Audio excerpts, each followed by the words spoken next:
नमस्कार दोस्तों, निर्माण क्लासेस में आप सभी का स्वागत है। मेरा नाम है सिम्मी झा और आज हम लोग देखेंगे आपके जनरल साइंस के कुछ प्रश्नों को जो कि आपके सिलेबस में है और मूलतः बायोलॉजी जीव विज्ञान के कुछ प्रश्नों को हम लोग देखेंगे।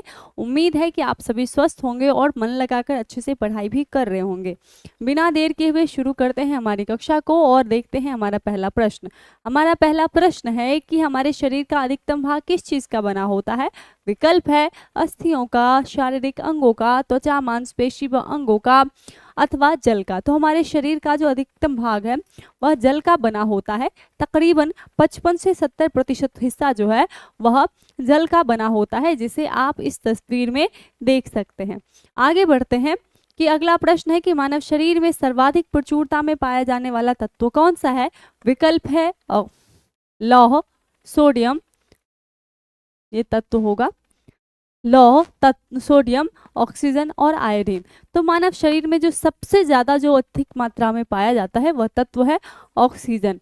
तकरीबन जो है 65% जो है हमारे शरीर का जो 65% हिस्सा है वह मतलब तत्व जो है वो कौन सा है, ऑक्सीजन का है। उसके बाद कार्बन का स्थान है जिसकी प्रतिशतता है 18.5%, फिर है हाइड्रोजन 9.5%, उसके बाद नाइट्रोजन 3.2%, उसके बाद है कैल्शियम 1.5% और फिर फॉस्फोरस का स्थान है जिसकी प्रतिशतता है 1%। तो मानव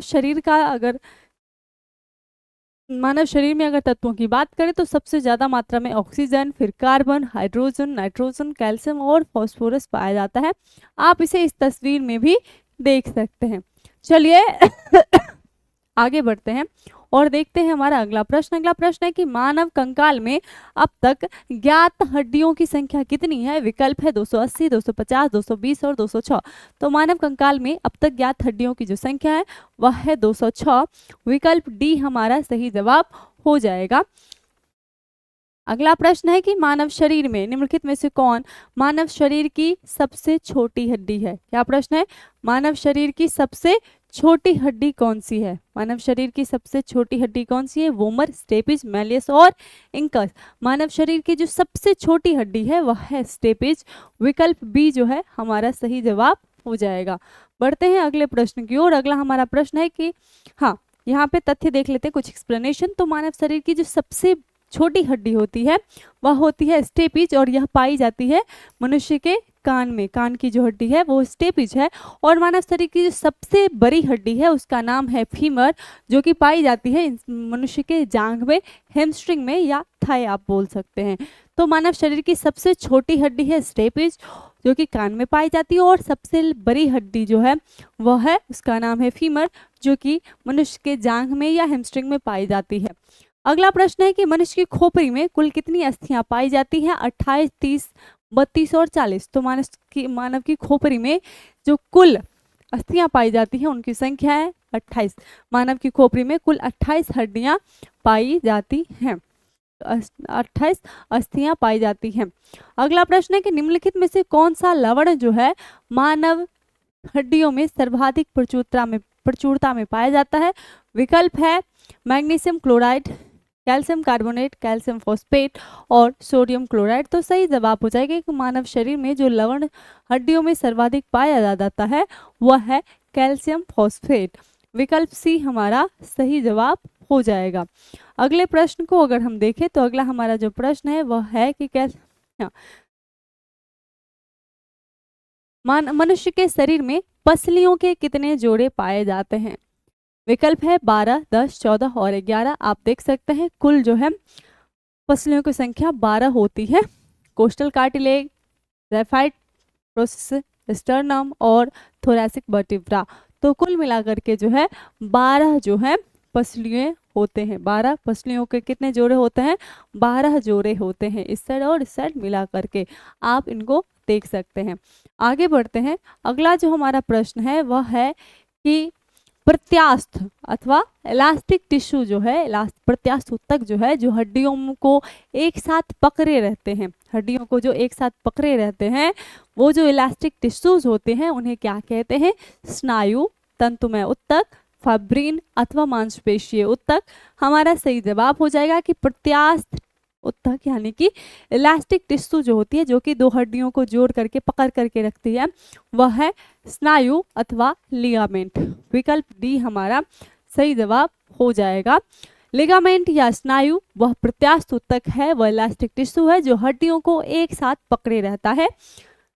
लिगामेंट हड्डियों को अन्य हड्डियों के साथ संबद्ध कर जोड़ करने का निर्माण देता है। आप इस तस्वीर में देख सकते हैं, ठीक है ना, ये जो लिगामेंट है लेटरल कोलैटरल लिगामेंट है, उसके बाद इंटीरियर क्रूसिएट लिगामेंट है लैटरल, उसके बाद आपको पोस्टीरियर क्रूसिएट लिगामेंट है। तो तीन तरह का आप लिगामेंट यहाँ पे देख रहे होंगे जो कि हड्डियों को बांध करके रखते हैं, ठीक है।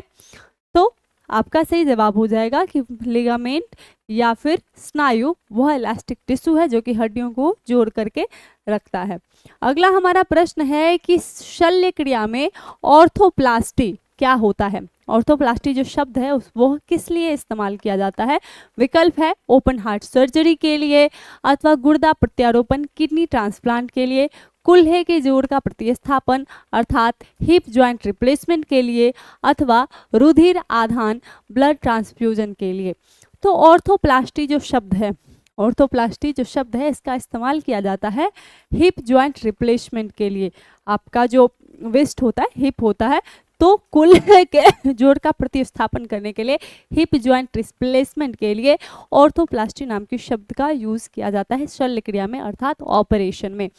बढ़ते हैं अगले प्रश्न की ओर। आप इसे यहाँ पर के देख सकते हैं कि यहाँ पे जो ये प्रोसेस हो रहा है ये क्या है, ऑर्थोप्लास्टी है। जब हड्डियां कमजोर हो जाती है तो वहाँ पे एक मेटल रखता है, मटेरियल रख दिया जाता है। अगला प्रश्न है कि बाल जिस प्रोटीन का बना होता है उसे क्या कहते हैं। आपके जो बाल हैं वो जिस प्रोटीन के बने होते हैं उन्हें क्या कहते हैं। ग्लोबुलिन कहते हैं, म्यूमिन कहते हैं, केराटिन कहते हैं, अथवा कैसिन कहते हैं। हमारा सही जवाब हो जाएगा कि बाल जिस प्रोटीन से बने होते हैं उनका नाम है केराटिन। आपने देखा होगा बहुत सारी शैम्पूज आजकल बनने लगी है, बहुत सारे शैम्पू बनते हैं जिनमें कहा जाता है कि इसमें केराटिन युक्त शैम्पू, जैसे कि अभी मैं नाम लेना थोड़ा सा शायद यहाँ पे सही नहीं रहेगा, तो क्या कहा जाता है, केराटिन कहा जाता है, ठीक है ना, कि वो आपके बालों को प्रोटीन देगा, पोषण देगा और बाल आपके बनेंगे। अल्फा केराटिन एक प्रोटीन है, अल्फा केराटिन एक प्रोटीन है जो कि गया में उपस्थित होता है, मतलब बाल में, ये शायद मिसप्रिंट हो गया है, जो कि हेयर लिखना चाहिए था, जो कि बाल में उपस्थित होता है। यह केराटिन का एक प्रकार है जो कि जल में घुलनशील एवं होता है एवं संरचनात्मक एवं तथा तंतुवत होते हैं। सींग, होम्स, नाखून, खुर, बाल इत्यादि में भी यह पाए जाते हैं, ठीक है। आगे बढ़ते हैं। कुछ चीजें है ना थोड़ा बहुत टाइपिंग मिस्टेक हो जाता है, ठीक है ना।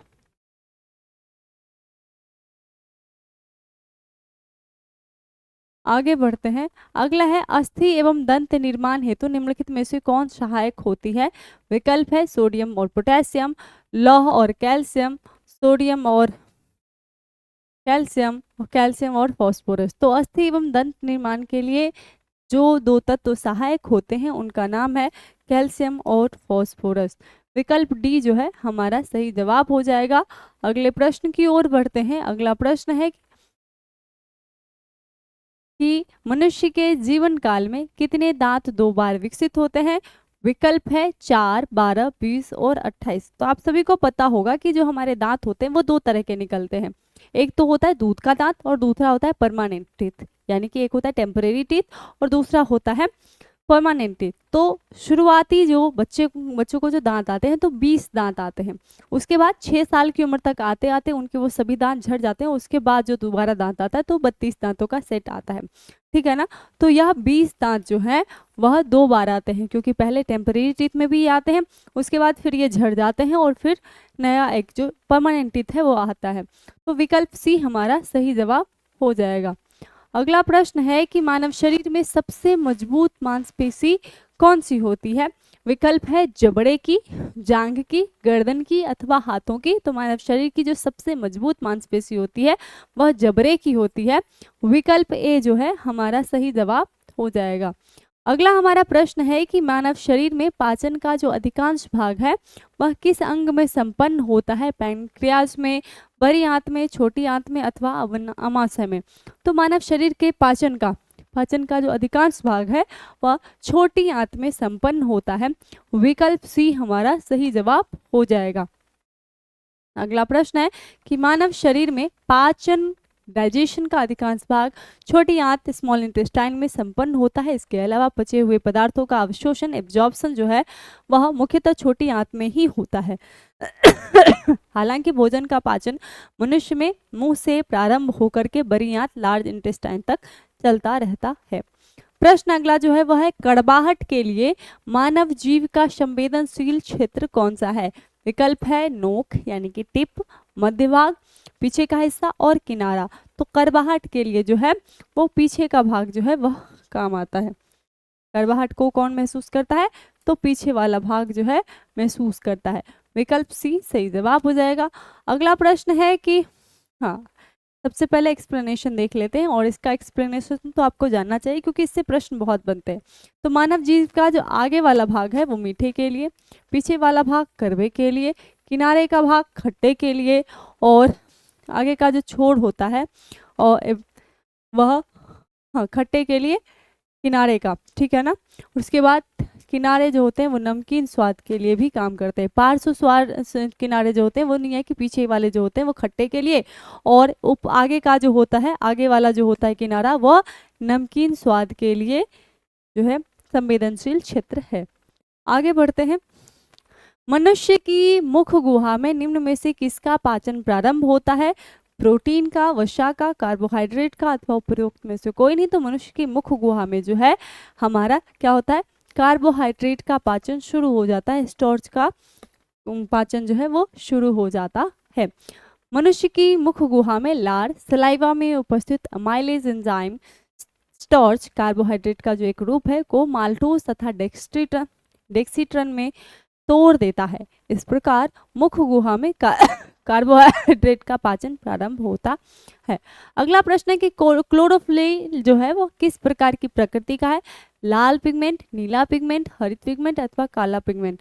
तो सही जवाब हो जाएगा कि क्लोरोफिल जो है वो हरित लवक है अर्थात कि ग्रीन पिगमेंट है। विकल्प सी सही जवाब हो जाएगा। अगला प्रश्न है कि हाइड्रोक्लोरिक एसिड किस अंग में स्रावित होता है? विकल्प है आंत में, यकृत में, अमाशय में अथवा अग्न्याशय में। तो हमारा सही जवाब हो जाएगा कि हाइड्रोक्लोरिक अंग जो है, हाइड्रोक्लोरिक एसिड जो है वह मानव शरीर के